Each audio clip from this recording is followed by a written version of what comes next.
With the next game in the 5-night series about to come out, we have received the fourth and final short video from Steel Wool Studios for The Secret of the Mimic. From these 4 videos, I think they tell us 2 stories about the background of the story of the game. This video is my thoughts on the 4 stories I'll call The Secret of the Murrays. The 4 stories we have received are advertisements for Edwin Murray's business. Each story tells us of a machine being sold while also showing us the intended consumer. These people shown appear to be Edwin's family. The first episode gives us a man and a woman, who I'll assume is Edwin and Fiona. The Stay Up Latte is the advertised coffee machine. The line delivered by the machine is, "I'm always watching, watching and learning." The second episode gives us a man, woman and baby.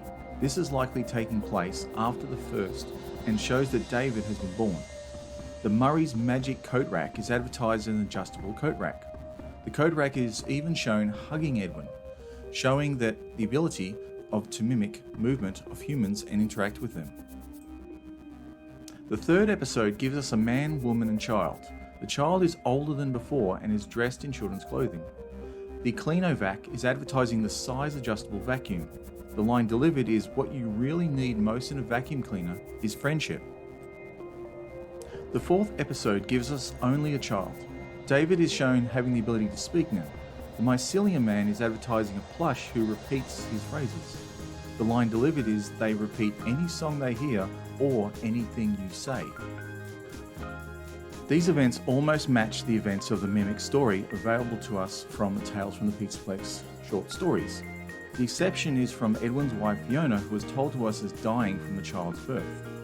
If Fiona was to live long enough for David to start wearing clothes as a boy, then a delayed complication would likely have occurred. While a sensitive topic for some, complications such as severe hemorrhaging, infections or cardiovascular issues can develop after childbirth, resulting in death, which would be in line with the story's information. Such details are sensitive and was likely not discussed in more detail. David would be left to play with his father's machines in the 4th video, as his mother wouldn't be around. The other story is about the machines themselves. With each new machine we see a new piece of the Mimic animatronic, the ability to learn, to simulate human actions, adjustments to environment, and copying other voices. While this does connect Edwin to the Mimic animatronic, I want to focus on how this worked before the animatronic got these features.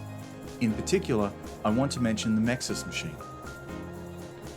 From the first machine, I am always watching, watching and learning. Where does this information go? How is it processed?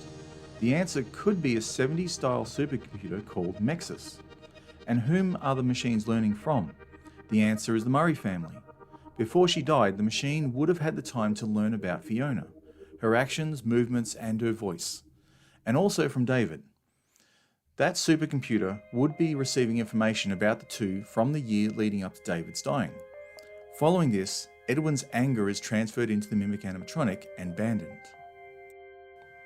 So as Edwin reflected on his past actions, he would have remembered who he had lost. All those memories were recorded by the Mexus supercomputer. That machine was a time capsule of their lives.